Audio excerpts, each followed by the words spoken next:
আসসালামু আলাইকুম এভরিওয়ান, কেমন আছেন সবাই? আশা করি ভালো আছেন। আল্লাহর রহমতে আমিও ভালো আছি। এই তো অনেক দিন পর আপনাদের সাথে রান্নাবান্না শেয়ার করতে চলে আসলাম। এই যে আমি রান্না করছিলাম আজকে লাউয়ের খোসা দিয়ে আলু দিয়ে ভাজি আর লাউ দিয়ে ইলিশ মাছ দিয়ে রান্না।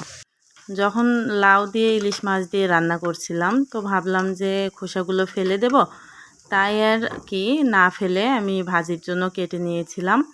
আসলে গরিব মানুষ হইলে যা হয়, গরু ছাগলের খাবার কিছুই ফেলি না, সব কিছুই খেয়ে ফেলি।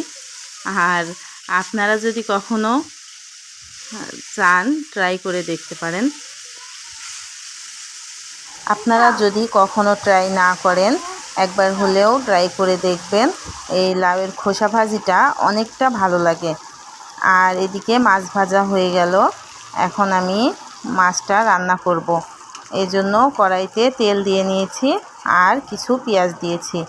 পেঁয়াজগুলো নেড়ে লাল হয়ে গেলে আমি এখানে কিছু মশলা অ্যাড করব।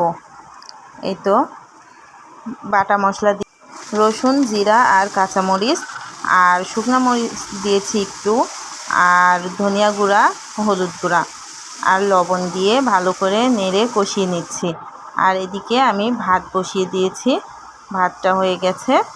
আর এদিকে মশলা কষানো হয়ে গেলে আমি দিয়ে দেব কেটে রাখা লাউ আর আলু, দিয়ে ভালো করে নাড়াচাড়া করে কষিয়ে নিতে হবে।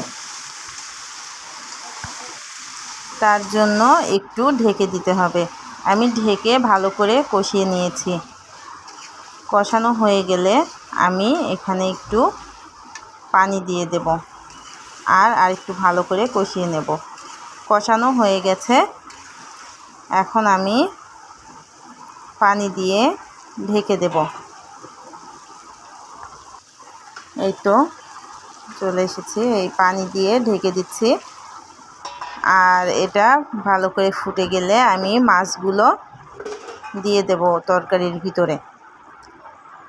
মাছ দিয়ে ভালো করে আরেকটু ঢেকে রান্না করলে আমার পুরো রান্নাটা শেষ হয়ে যাবে। আর আমি অনেক দিন বড় ভিডিও করি না, আজ ভাবলাম একটু আপনাদের সাথে রান্নাবান্না শেয়ার করি।